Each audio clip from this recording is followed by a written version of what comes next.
Nel cuore pulsante della Chiesa cattolica, poche cerimonie sono avvolte da un'aura di mistero, solennità e tradizione quanto il conclave, l'assemblea segreta che elegge il nuovo Papa.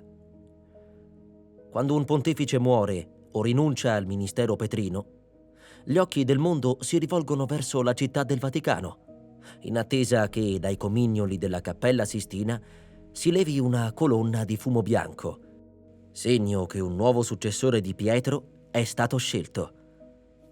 Ma dietro quel simbolo così semplice si cela un processo secolare, denso di rituali antichi, norme rigorose e significati profondi. Il termine conclave deriva dal latino cum clave, cioè chiuso a chiave. Questa definizione non è solo simbolica. I cardinali elettori vengono letteralmente rinchiusi in un ambiente sorvegliato e isolato dal mondo esterno, affinché possano deliberare liberi da pressioni politiche, mediatiche o personali. È un'eredità che affonda le sue radici nel XIII secolo, quando i lunghi periodi senza papa generavano instabilità e tensioni in tutta la cristianità.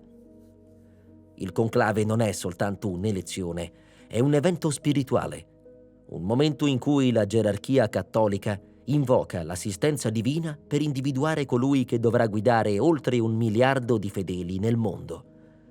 Ogni gesto, ogni parola e ogni simbolo all'interno di questo rituale ha un significato preciso, spesso carico di secoli di storia. Nei secoli il conclave ha visto momenti drammatici, lunghe attese, interventi esterni, tentativi di corruzione e talvolta improvvise ispirazioni. Alcuni conclavi si sono risolti in poche ore, altri sono durati anni. Alcuni papi sono stati eletti quasi all'unanimità, altri dopo accese divisioni. Ma ogni volta questo rito unico ha saputo mantenere il suo carattere di sacralità e mistero. In questo viaggio attraverso la storia e le curiosità del conclave esploreremo come, dove e da chi viene scelto il nuovo pontefice.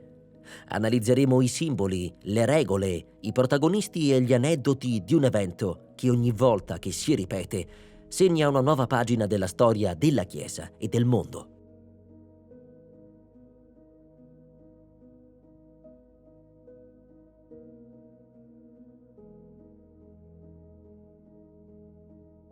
Il conclave viene convocato esclusivamente in seguito alla sede vacante, ovvero quando il ministero del Papa giunge al termine.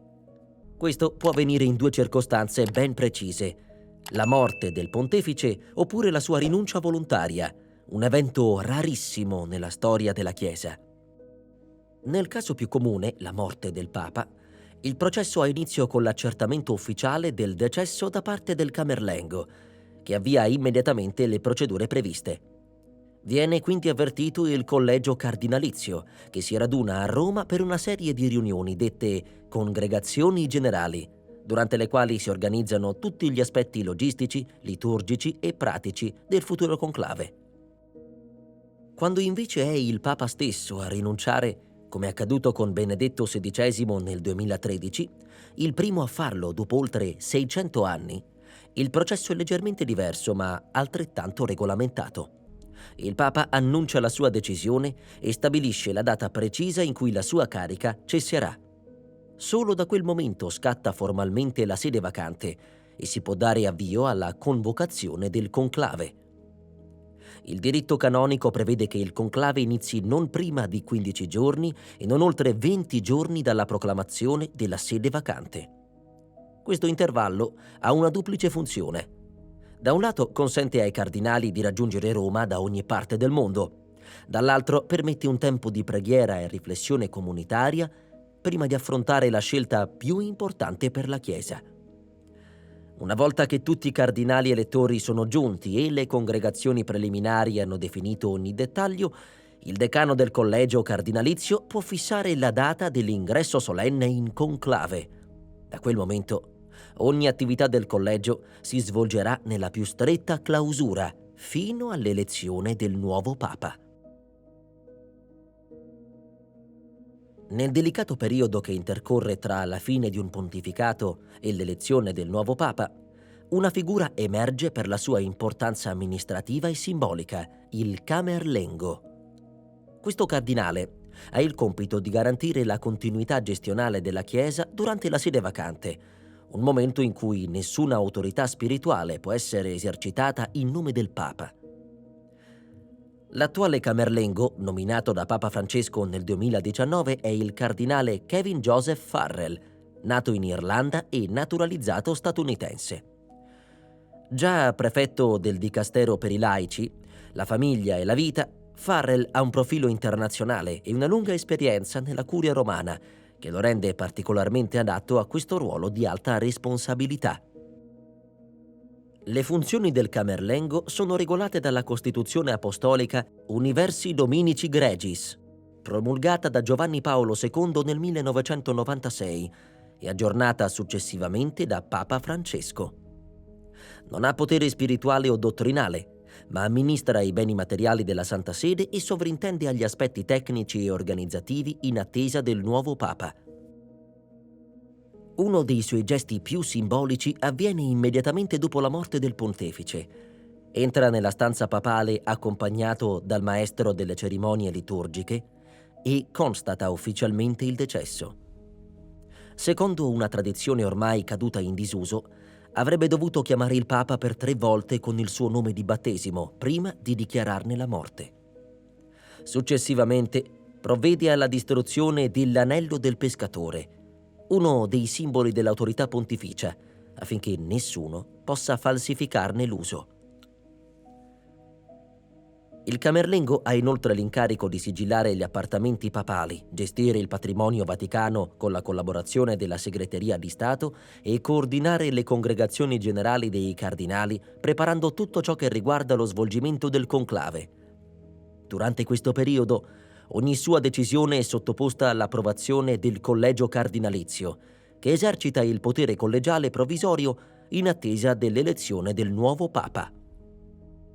Nonostante il suo ruolo sia spesso sconosciuto al grande pubblico, il Camerlengo rappresenta una figura di garanzia, custode temporaneo del vuoto di potere, incaricato di mantenere l'ordine nella transizione più cruciale della vita della Chiesa Cattolica. Il conclave è riservato a una cerchia ben definita di persone, i cardinali elettori. Si tratta dei membri del collegio cardinalizio che al momento della sede vacante non abbiano compiuto ancora 80 anni. Questa soglia è stata fissata da Papa Paolo VI nel 1970 e confermata dai successori per garantire che l'elezione sia affidata a porporati pienamente attivi nel governo della Chiesa. Il numero dei cardinali elettori non può superare i 120, anche se il collegio, nel suo complesso, può essere più numeroso. I cardinali provengono da ogni parte del mondo e riflettono la dimensione universale della Chiesa. Europa, America Latina, Asia, Africa e Oceania sono rappresentate, con una crescente attenzione alla multiculturalità e ai nuovi equilibri geopolitici. Durante il conclave solo i cardinali elettori possono accedere alla Cappella Sistina. Tuttavia il personale ausiliario ha un ruolo fondamentale dietro le quinte.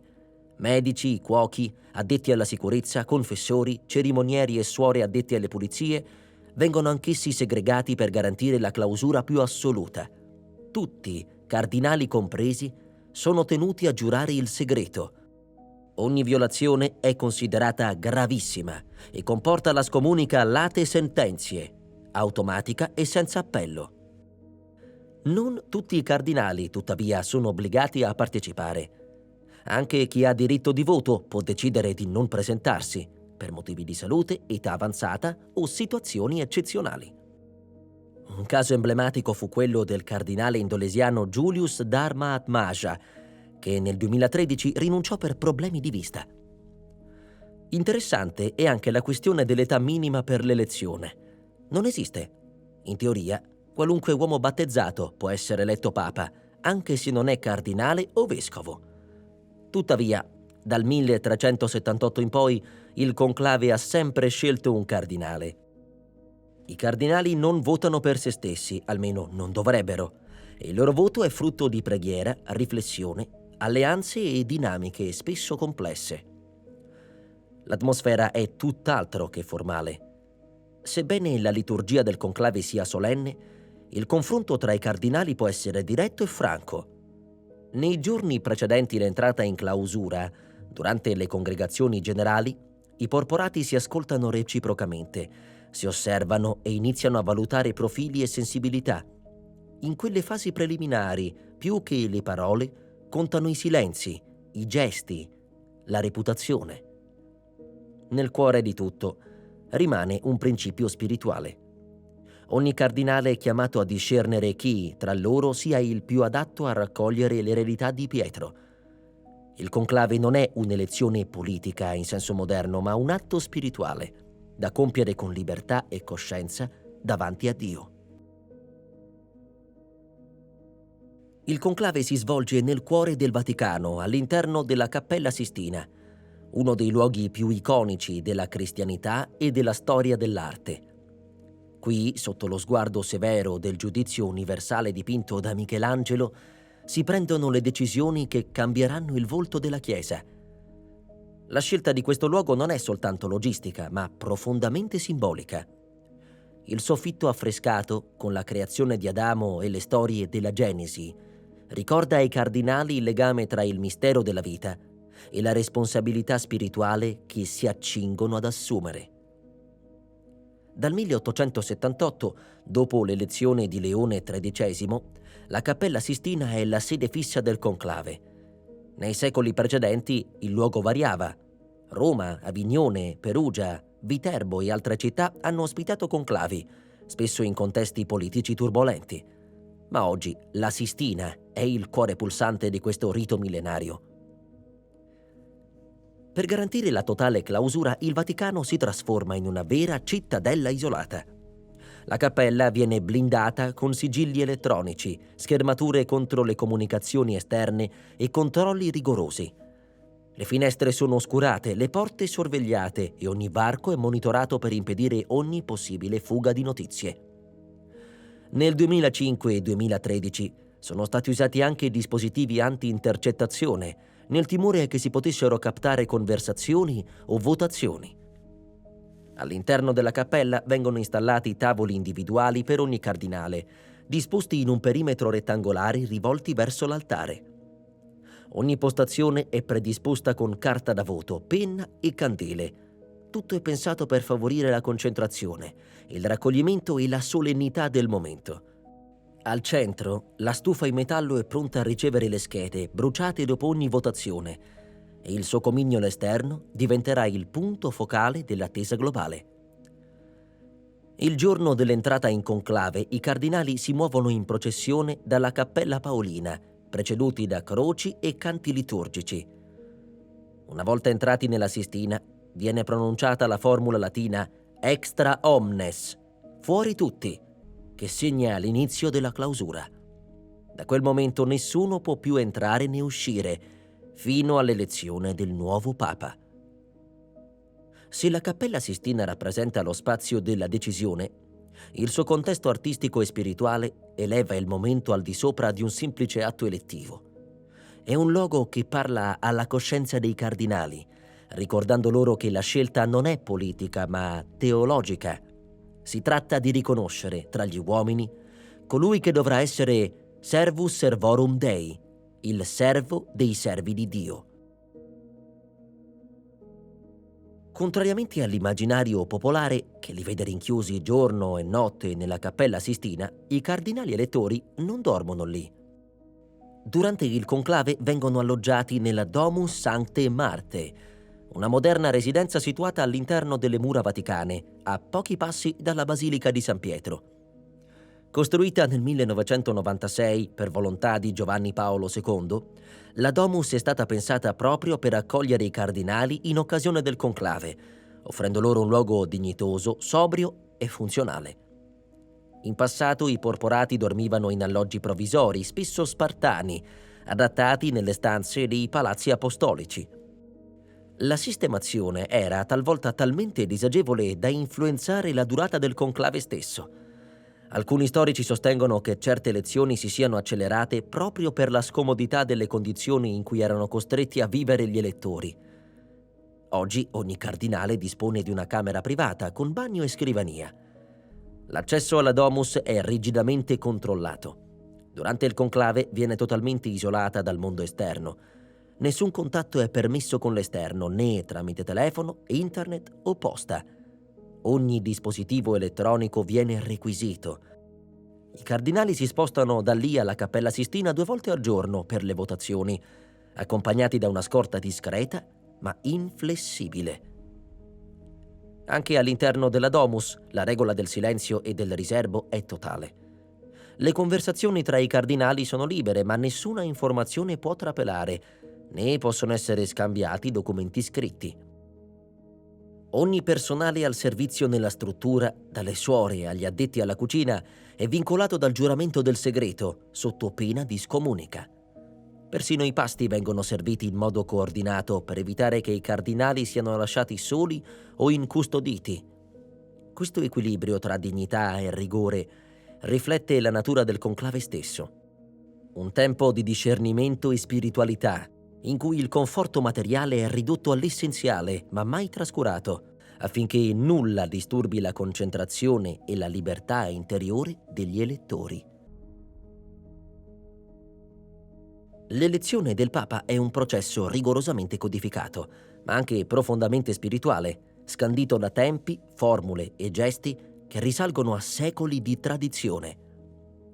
La modalità attualmente in vigore è stabilita dalla Costituzione Apostolica Universi Dominici Gregis, promulgata nel 1996 da Giovanni Paolo II e in parte modificata da Benedetto XVI e Papa Francesco. Ogni giornata di conclave può prevedere fino a 4 votazioni, 2 al mattino e 2 al pomeriggio. La procedura è segreta, personale e ordinata. Ogni cardinale riceve una scheda cartacea recante la formula «Eligo in summum pontificem», eleggo come sommo pontefice, seguita da uno spazio bianco dove scrivere il nome del candidato prescelto. I cardinali votano uno per volta, avvicinandosi all'altare della Cappella Sistina dove si trova un'urna coperta. Dopo aver pronunciato un giuramento, inseriscono la propria scheda ripiegata. Dopo ogni votazione, 3 cardinali scrutatori aprono le schede e leggono ad alta voce i nomi, annotandoli su un registro. Perché un candidato sia eletto, è necessaria una maggioranza qualificata dei 2/3 dei voti espressi. Solo se il conclave si protrae troppo a lungo senza esito, oltre 33 o 34 scrutini, si può passare, previa approvazione, a una fase in cui basti la maggioranza assoluta. Se nessun candidato raggiunge la soglia dei 2/3, le schede vengono bruciate nella stufa della Cappella Sistina, generando la famosa fumata nera, segnale visibile al mondo che l'elezione non è ancora avvenuta. Se invece il quorum viene raggiunto, il conclave termina immediatamente. A questo punto il cardinale decano si avvicina al Papa eletto e gli pone la storica domanda: accetti la tua elezione canonica a sommo pontefice? Se il prescelto accetta, viene chiesto con quale nome intenda governare la Chiesa. Solo dopo aver espresso la sua volontà, il nuovo Papa diventa ufficialmente il Vescovo di Roma, successore di Pietro e capo della Chiesa Cattolica. È un momento carico di emozione, ma anche di responsabilità. La storia ricorda cardinali che rifiutarono l'elezione anche più volte e altri che accettarono tra le lacrime. Nessuna pressione esterna è ammessa. La decisione deve scaturire da un atto libero, personale e secondo la fede cattolica, ispirato dallo Spirito Santo. Tra i dettagli più curiosi e affascinanti del conclave c'è il rito dell'infilzamento delle schede votate su un filo di seta, dopo che sono state lette ad alta voce dagli scrutatori. Questo gesto, a prima vista secondario, in realtà è ricco di valore simbolico e pratico e affonda le sue radici nelle antiche consuetudini della curia romana. Dopo ogni scrutinio, le schede votate vengono raccolte dagli scrutatori. Una volta lette e registrate, non vengono semplicemente accantonate o distrutte, vengono trafitte con un ago attraverso la parola eligo, che si trova stampata in cima alla scheda, e poi infilate su un sottile filo di seta, rosso o dorato secondo la tradizione, che tiene insieme tutte le votazioni del turno. Questa pratica ha molteplici finalità. La prima è garantire trasparenza e ordine. Ogni voto è reso visibile, conteggiato e conservato secondo un rituale che esclude la possibilità di brogli o manomissioni. Il filo assicura che tutte le schede lette corrispondano al numero dei votanti e che nessuna venga aggiunta o tolta. Ma c'è anche una dimensione simbolica.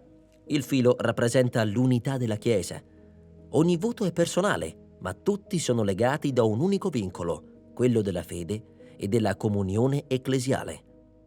Il filo, sottile ma resistente, diventa metafora della coesione tra i cardinali chiamati a un compito immenso: discernere insieme, pur nelle divergenze, chi sia chiamato a guidare spiritualmente più di 1 miliardo di fedeli nel mondo. Questa usanza, tramandata da secoli, resiste al tempo proprio per il suo significato profondo.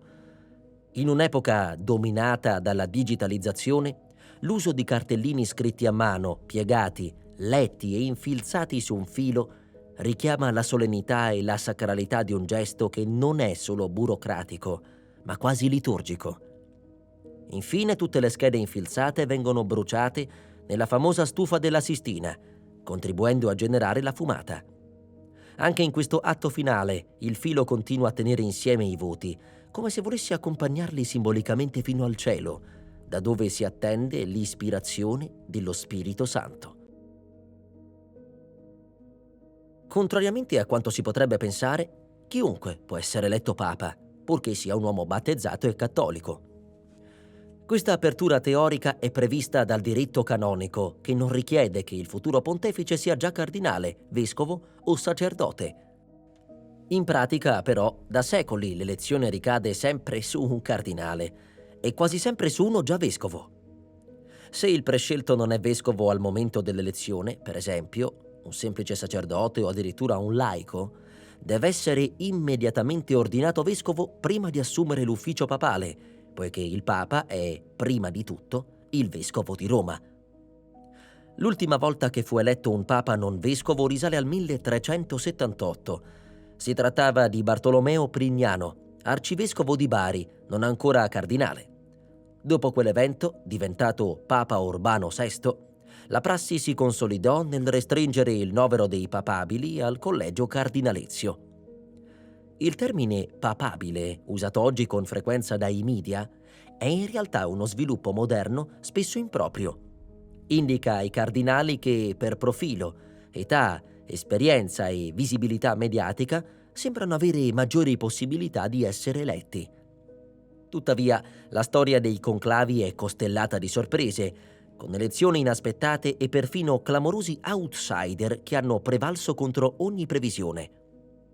Per esempio, l'elezione di Karol Wojtyła nel 1978, primo papa non italiano dopo 455 anni, fu del tutto imprevedibile. Anche Jorge Mario Bergoglio, divenuto Papa Francesco nel 2013, era considerato un possibile ma improbabile, fino a poche ore prima della fumata bianca. La sua elezione segnò la prima volta di un papa gesuita, sudamericano e con il nome di Francesco. Durante il conclave, ogni cardinale può scrivere sulla scheda il nome di chiunque ritenga idoneo, anche non presente fisicamente. Tuttavia l'eletto deve essere informato e deve accettare l'elezione liberamente, pronunciando l'accetto e scegliendo un nome papale. Senza quel consenso, l'elezione non ha valore. Per quanto improbabile, rimane tecnicamente possibile che venga eletto un semplice prete, un missionario sconosciuto o addirittura un laico che dovrebbe ricevere in fretta tutti gli ordini sacri. È questa possibilità, remota ma reale, a ricordare che, al di là delle strategie, l'ultima parola spetta allo Spirito Santo, almeno secondo la fede della Chiesa. La stufa del conclave è uno degli oggetti più emblematici e carichi di significato dell'intero processo elettivo del Papa. Si tratta di un semplice braciere metallico installato all'interno della Cappella Sistina, utilizzato per bruciare le schede votate al termine di ogni scrutinio. È da questa stufa che si alza la famosa fumata nera o bianca, il segnale che annuncia al mondo l'esito o il mancato esito delle votazioni. La tradizione della combustione delle schede nasce da un'esigenza pratica: evitare che i voti possano essere conservati o divulgati, garantendo l'assoluto segreto del conclave. Ma con il tempo questo gesto si è trasformato in un vero e proprio rito pubblico, osservato con emozione e suspense da milioni di persone in tutto il mondo, che attendono con lo sguardo rivolto al comignolo collocato sul tetto della Sistina. Fino al conclave del 2005, la produzione delle fumate era ottenuta in modo artigianale, bruciando le schede insieme a materiali aggiunti: paglia umida e sostanze resinose per ottenere il nero, carta secca e pulita per ottenere il bianco. Questo sistema rudimentale però causava spesso fumate grigie o ambigue, creando incertezze tra i fedeli radunati in piazza San Pietro e talvolta anche tra i giornalisti. A partire dall'elezione di Benedetto XVI, il Vaticano ha introdotto un sistema più preciso e sicuro. Oggi, accanto alla stufa dove si bruciano le schede, ne è stata installata una seconda collegata a un dispositivo elettronico che inietta cartucce chimiche speciali progettate per generare una fumata chiaramente nera o bianca. Le sostanze usate non sono state rese pubbliche in dettaglio, ma si sa che per la fumata nera vengono impiegati composti a base di perclorato e carbone, mentre per quella bianca si usano sostanze come lattosio e clorato, che generano un fumo chiaro e denso. Il meccanismo è gestito da personale tecnico autorizzato e controllato da funzionari vaticani. Al termine di ogni scrutinio, le schede vengono introdotte nella stufa principale e bruciate. Contemporaneamente viene attivata la cartuccia della fumata corrispondente. Il fumo prodotto sale lungo una canna fumaria collegata a un comignolo visibile sulla sommità della Cappella Sistina, l'unico segnale concesso al mondo esterno durante il conclave. È interessante notare che, proprio per evitare errori, l'uscita della fumata è spesso accompagnata dal suono delle campane della Basilica di San Pietro, ma solo in caso di elezione. Questo accorgimento è stato introdotto nel 2005, dopo che la prima fumata bianca dell'elezione di Ratzinger era stata inizialmente interpretata da alcuni come incerta. Così, grazie a questo sistema sofisticato ma discreto, la tradizione delle fumate continua a mantenere il suo fascino. In un'epoca dominata dalla tecnologia e dall'istante, quel filo di fumo che si leva nel cielo di Roma riesce ancora a catturare l'attenzione del mondo intero. La stufa oggi non è solo un oggetto funzionale, ma un simbolo riconosciuto globalmente. Quel piccolo fuoco nascosto dentro le mura del Vaticano diventa la voce della Chiesa universale.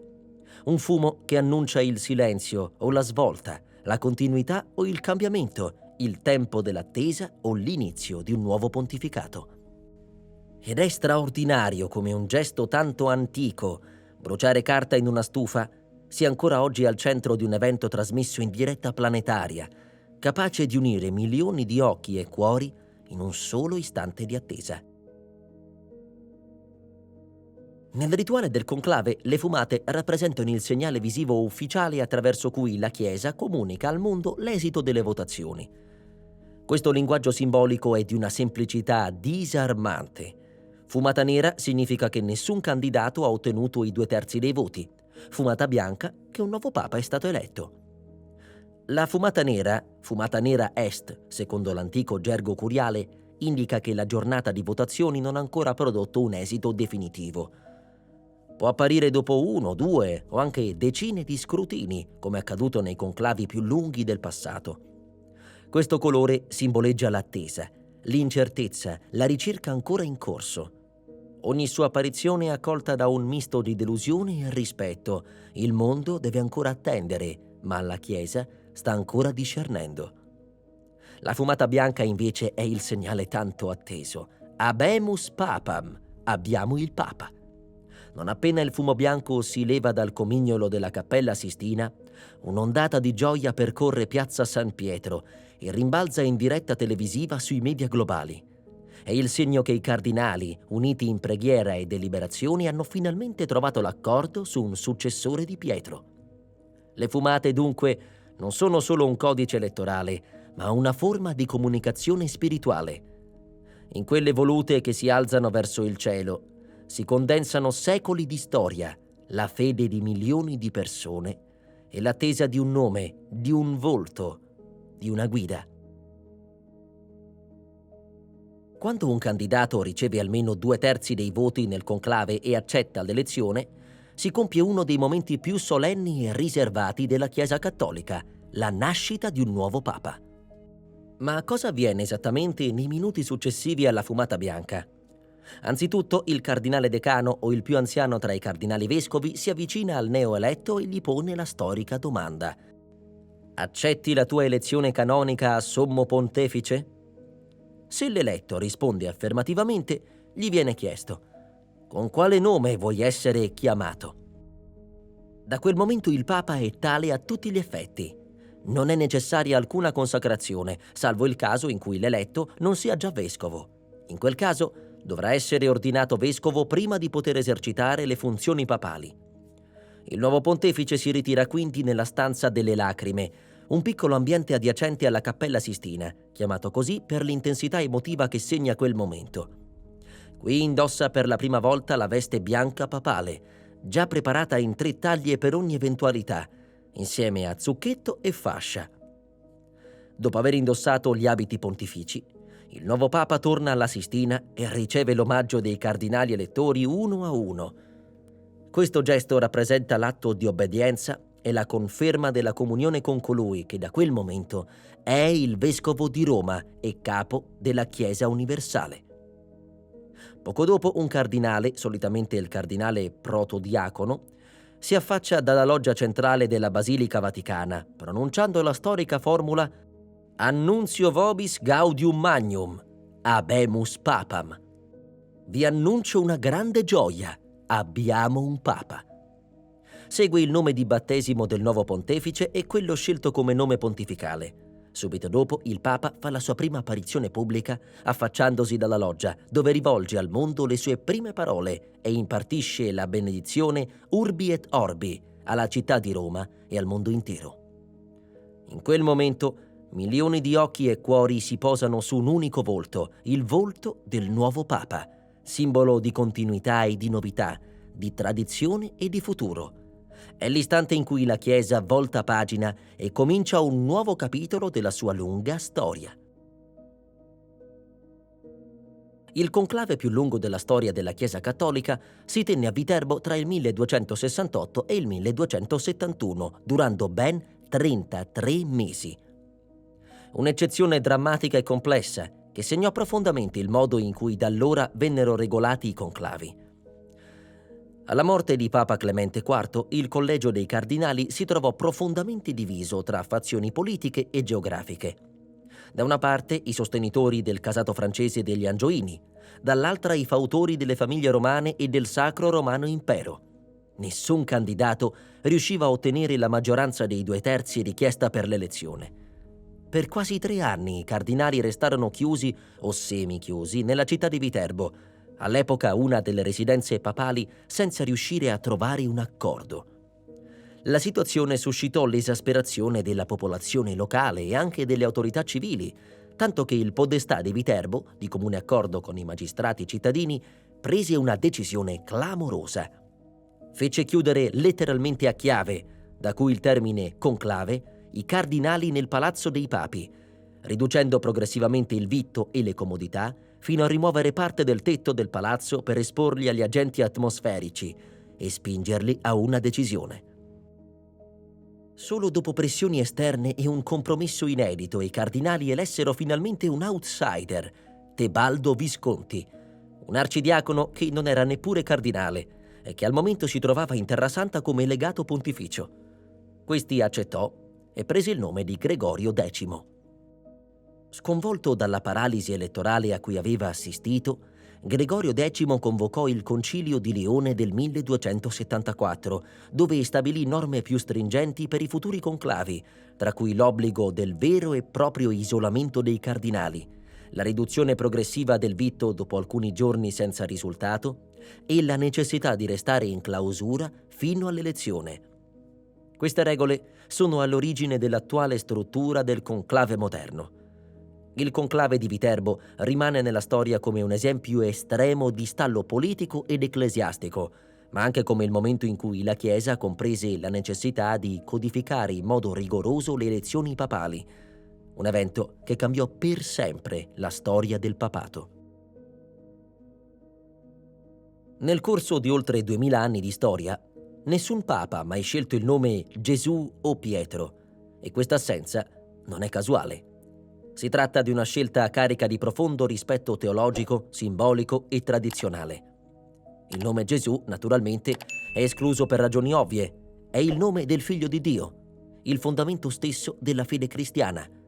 Assumerlo come nome papale sarebbe considerato una forma di sacrilegio o di arrogante usurpazione spirituale, in quanto nessun uomo può eguagliare Cristo nel suo ruolo redentore e unico nella salvezza.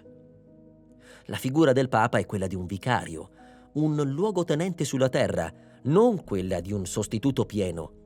Egli guida la Chiesa, ma sempre sotto la guida del Cristo. Il caso del nome Pietro invece è più sottile, ma altrettanto significativo. San Pietro è stato il primo Papa della storia, il discepolo cui Gesù affidò le chiavi del regno dei cieli. Per questo motivo, un'antichissima consuetudine non scritta suggerisce che nessun papa debba mai portare lo stesso nome del primo. È un segno di umiltà e continuità, un modo per riconoscere che tutti i successori camminano sulle orme del primo, senza mai equipararsi a lui. Il gesto sarebbe percepito come un'affermazione di potere troppo audace. In realtà alcuni papi si sono chiamati Pietro II, ma solo nella leggenda. In certi ambienti apocalittici medievali o in testi profetici non ufficiali, come i controversi oracoli della Sibilla o la cosiddetta profezia di Malachia, si è spesso fatto riferimento a un misterioso futuro papa Petrus Romanus, l'ultimo della storia che regnerebbe durante la fine del mondo. Nessun pontefice ha mai voluto evocare questa figura, evitando così qualunque associazione simbolica inquietante. In definitiva, la rinuncia ai nomi Gesù e Pietro non è imposta da alcuna legge, ma è dettata da una tradizione carica di senso, una forma di rispetto, di misura e di consapevolezza del proprio ruolo. In un'istituzione così attenta ai simboli come la Chiesa Cattolica, anche un nome è molto più che una scelta personale. È un messaggio al mondo, un ponte tra passato e futuro.